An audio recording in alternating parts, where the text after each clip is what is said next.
Voltamos aqui com o nosso programa Polêmica e para você que quiser enviar dicas, críticas, elogios ao programa, programapolemica@gmail.com. Odisseia, vamos dando sequência ao programa, vamos falar um pouquinho agora da situação da educação municipal frente ao IDEB. Nós temos aí uma nota de 3,6 e esta nota, infelizmente, nos coloca na última colocação dentre os municípios do estado do Rio de Janeiro. Você, como educadora, o que você tem a nos acrescentar com relação a essa questão?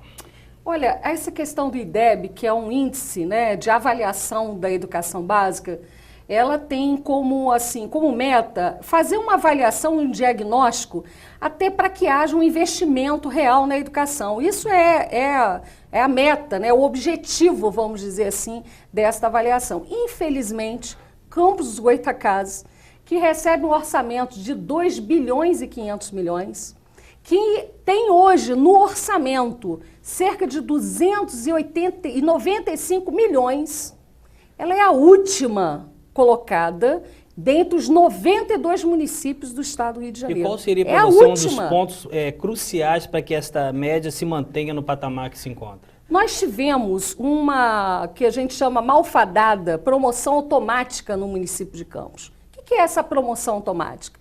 O aluno vinha no primeiro ano de escolaridade, que é a antiga alfabetização, passava para o segundo ano, terceiro, quarto, e aí se fazia uma avaliação dessa criança.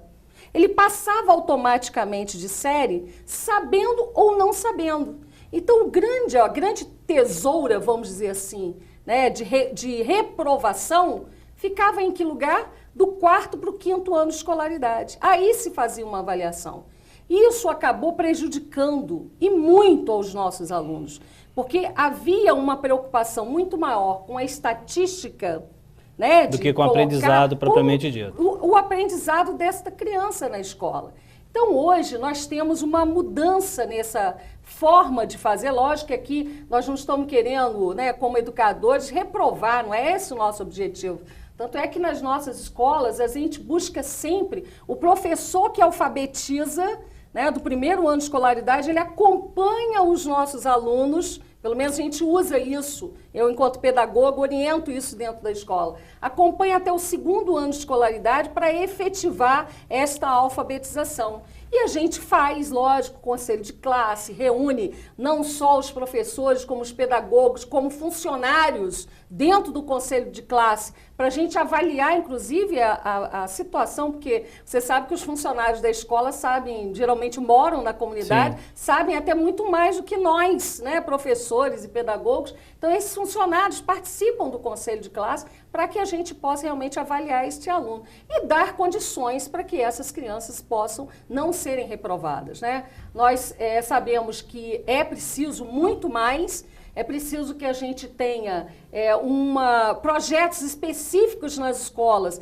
para fazer essa recuperação desses alunos paralelamente, além de casos que a gente tem, que situações que precisa mesmo de especialistas. Aí nós precisaríamos de todo um apoio de assistentes sociais para lidar... Equipe multidisciplinar. Uma equipe multidisciplinar para lidar principalmente com essa questão social. Porque eu trabalho no Parque Cidade de Luz. E a questão da violência, ela está assolada em todas as classes sociais e lá é um bairro que você tem essa questão da violência muito forte. Então, você imagina uma criança que ela acorda, dorme com tiroteio, ali ela vê o tráfico de drogas o tempo todo na porta da casa dela. E aí entra a segunda função do próprio professor, aí, né? Você vê que ela tem medo do traficante e tem medo do policial que está lá, muitas das vezes, fazendo o trabalho dele, mas está no meio do confronto da violência. Eu não sei, sinceramente, tem dificuldade que é um mocinho, que é um vilão. Como que essa criança consegue ir para a escola e aprender? É com muito esforço mesmo, e o professor, o pedagogo, as pessoas que trabalham dentro da escola, ela precisa saber e conhecer essa realidade. Não para vitimizar a criança, nem passar a mão na cabeça da criança de pobre coitado. Não é isso, é no sentido mesmo de compreender o fato, a realidade e poder ajudar essa criança. Deixa eu te fazer duas perguntas dentro desse contexto. A primeira ainda dentro dessa questão O professor, diante de casos como violência, em áreas um pouco mais tensas, o professor não acaba tendo duas funções, além da função educacional, ainda do complemento da criação familiar dessa criança? Não deixa de ser o nosso papel, né, de estar buscando através do conhecimento da criança, da realidade da criança, buscando trazer valores e construindo esses valores com os próprios alunos. Não é impor o seu valor, porque o valor que você tem da sua classe sempre é o valor que é da família, que é do meio. Por isso que a importância, inclusive, às vezes a gente fica pensando assim, o que seria a escola ideal? Qual é a escola que sonhamos e que precisamos? Essa escola que a gente precisa e que sonha é uma escola que tenha condições de trabalho para o professor estar ali realmente fazendo a sua tarefa. É a questão do plano de carreira e a qualificação desse profissional, ele ganhar bem. Depois eu queria até falar sobre essa questão. Eu tenho só uma pergunta salário, antes de a gente entrar na remuneração. Salário, em relação ao salário dos profissionais da educação. É você ter essa equipe multidisciplinar para poder fazer esse trabalho, projetos dentro da escola, onde esse aluno possa estar frequentando a biblioteca, onde esse aluno possa estar frequentando a sala de informática. Trabalhos extracurriculares que compreendem a educação. Você trazer a comunidade para dentro da escola, não ver o pai do aluno, a mãe do aluno ou o responsável pelo aluno como o grande inimigo, e sim esse vai estar ajudando numa parceria a aprendizagem do aluno na escola, que muitas das vezes, às vezes a gente fala assim, estou mandando tarefa de casa e a criança não aprende, não quer fazer.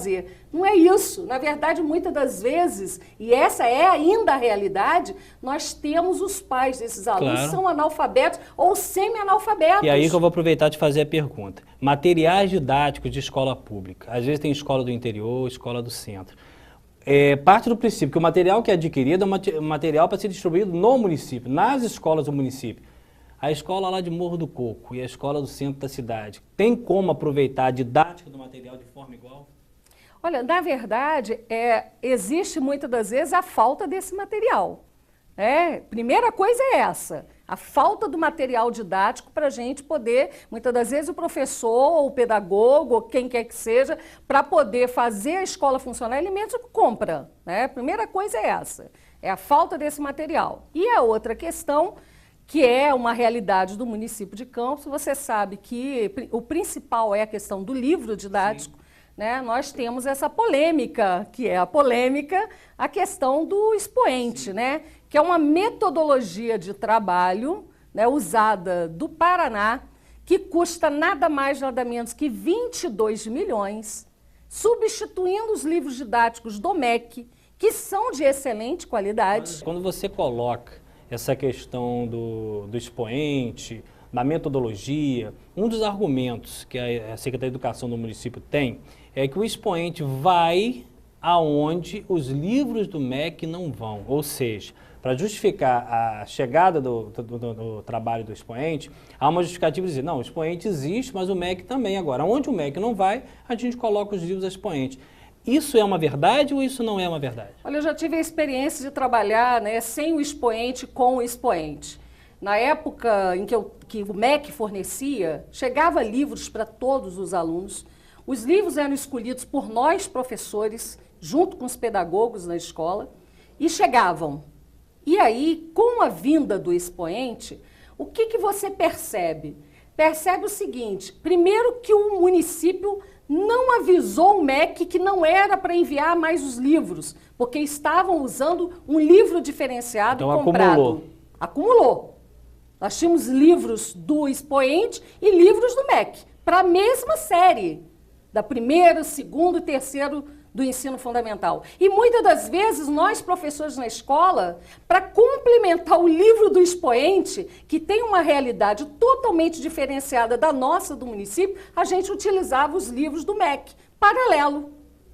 Então, a primeira realidade é essa. E a segunda é de que você gasta 22 milhões de um recurso que você poderia gratuitamente ter do MEC.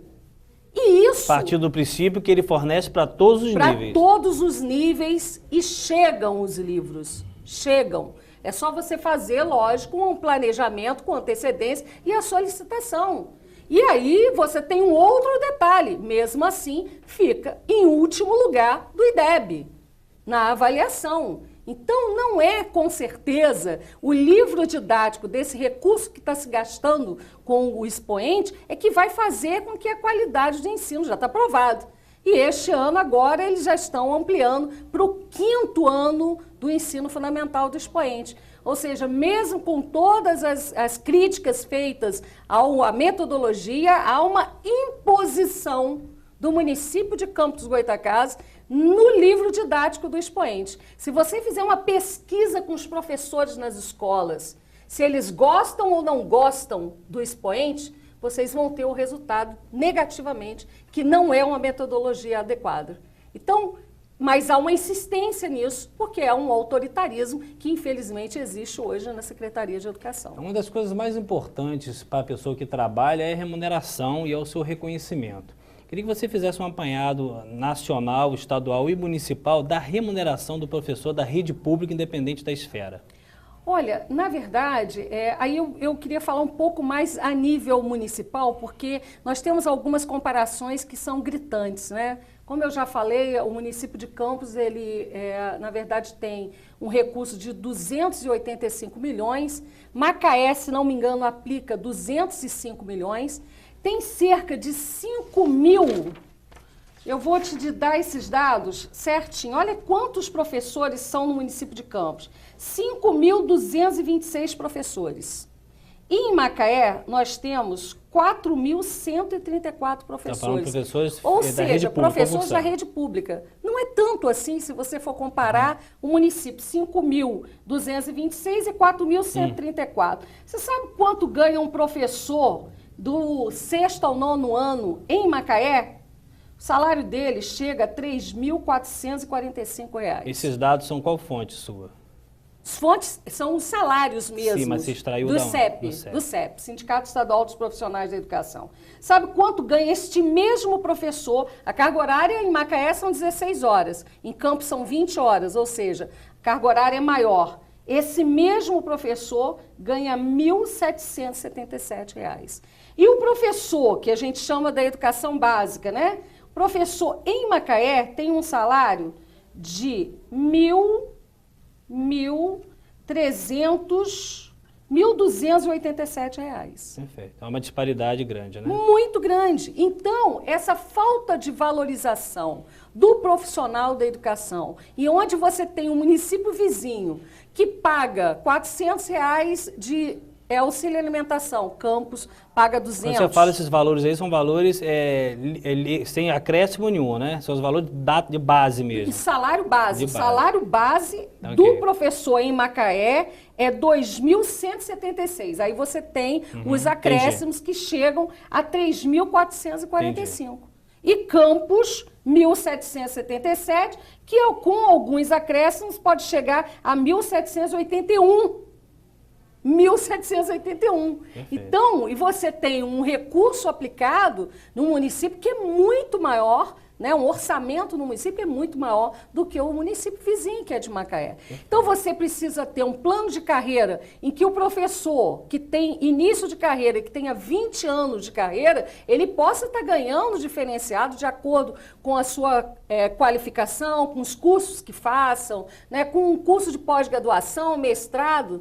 Isso praticamente, o nosso plano de carreira está paralisado. Agora que a gente está começando a rever esses dados. Além disso, nós temos profissionais como animadores culturais, como pessoas que trabalham na secretaria, trabalham na biblioteca, funcionários mesmo, psicólogas, né, assistentes sociais, pedagogos, que não estamos incluídos no plano de carreira da educação. Se nós estamos trabalhando na educação, nós temos que estar compondo este plano completo de carreira. E não estamos. Então, além disso, a questão do concurso.